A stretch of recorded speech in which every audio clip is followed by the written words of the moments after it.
Aquaba Strongo and Command Sabe, so I to my GH. Nana Mosua any na it was for Yakambo Nene and their training issue. I better that a moon and sem. Maybe I call it ever a woman emu. Na and then 70 year. Jabo Janyaba. Ama Fatria, Chiachama, Sabre, ya do all chin and ya abedru woman and Jenami Patcher. Where Kayana, what you mean as I say, Wabas Cecilia Marfo. Coco ban so nam sumane akoyi Mike adi free let it semu kan sema nyame adwe edi kire Joyce blessing na no echi no amafo wodo na na tso ma twena na wo fom na twena ba bonti se yutuban awarded it no enye kra o gospel industry ma se de o agenda bi se wo pese won say gospel musicians won go mani masin go mu fi na tso nen na wo so no fan training ni di so no kwa no kronkron ye won ho won go no tumi bodu kwa tese otumi duro soro a wo maka de fini kan wo mo ni ti sa de na wo ye no kwa de enye papa etebe ya wo ma bonti no ba apologize na so won krampo no won sakra every ni siban bonu na wo be ya ni onu ani nuan mu bia wo ba bonti ebe twena no go form kan semti anu no tichu dodi kan ani eye evangelist dina asama onu kaka onu ka de ke onu a enkebe to kwa bitubutu e wo stage no so e bia mutu no empress gift abroye brother Sami any eye ohima mercy ene eye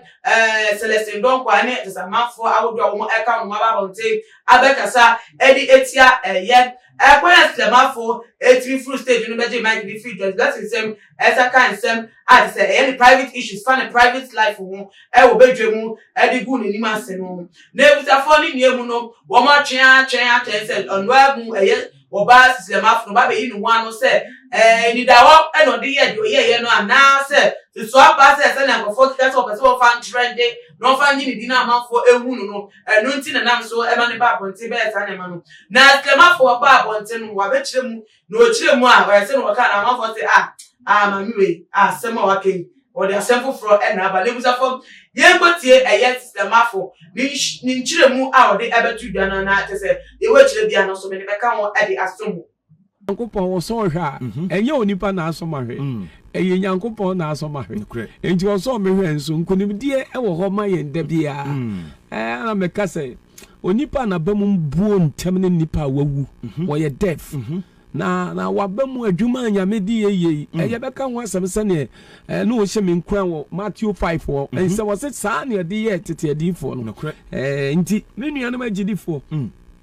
or how be ba be shey crying yes or how be ba e ba be page yesi baby na ma yenyansa sua bebre enti me de Nyankopon se owura na aso me hwe ya ne prepare no odi nkunimdie abasa adi aba me pa me nam krom se nyame asama krofo chemade papa amen krofo chemade mema ishra me donso Ghana for mema nyasam kotu akura me say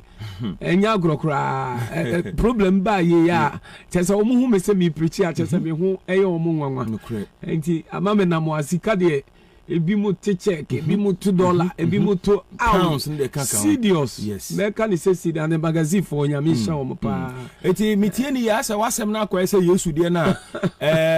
say yekum na ma Kristo so akata no na no munim so mukunu wie kura na ebetre sa na no de na akoya na oh Yankopon de yes obi to be kata no so sa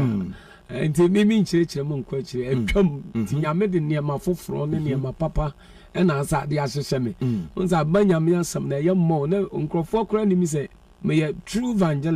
evangelist ba serious ba nkrofo de hu me nkrofo sa de yi serious ba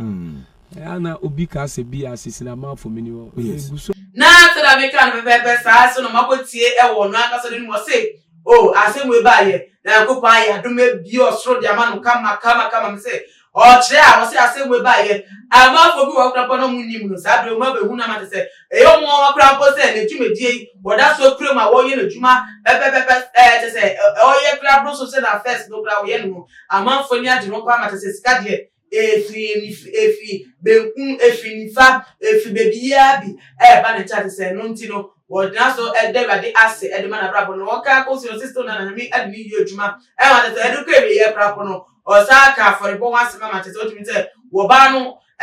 wo no de hu ni hu se ne nya me so adwuma e no ye eni ti sa manfo be ka won to mu nko de manfo ka e do mu ni ka fa no mu bia no e ye le kira se ma te so no de nyame a wa frɛ no nyame a wa fa ne mu ye adwuma no no ana te se le leader no so wo dwen no ana de obeka ene de wo fa no mu pe ene na ade a eda ne yusu ni nte usafo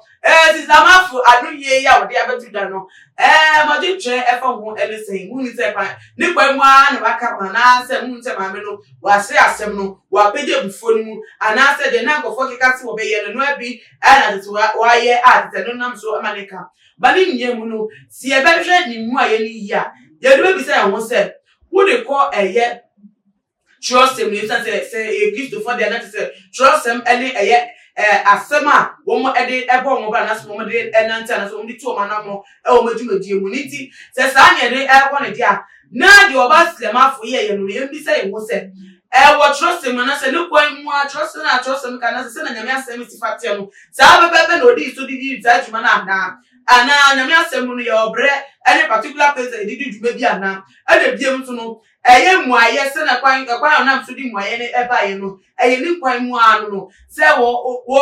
asema ba no so bi atwe na no awofo obi aka se won de onye ana sa de na ya kan wo en wo pesa en wa bon trim poso be so ni eye ne yo kwa nyonto bone no be so on twi fo on so na so on nyina mo so efa en trend not se won no de ska ene yedie ene edi nya emre na afa no na ni mu aye no does it show se sa ene ne buta ye da ne so a wo pe ana ni mu aye odi betu da no wo hwe mu pa na utie ne nsem no keka ye mu se no hyehye ne nsem na enu ni ade a wo hwe nim se emre na babo na na se sa so no Kristo ni bi a wo fa amane mu na ekofo ato ma no egu no so mo kasa no sa so no so kasa obedwe mu kire ne nsem ase ana na ebutafo se no de me kasa me metina ha a kire mu ya no ebie mu bi se ado to ko mo bia na adwe mitimi fa madwe enton ma mu nti wo nso a mo hwe ye die no madwe nche efa na no yie eye Cecilia Marfo wode ebetu dan de madwe nche no bia no mo de na mo fa so me e comment section na bia wo se mo share video we on other social media platforms follow again Instagram, Twitter so @tumagh_,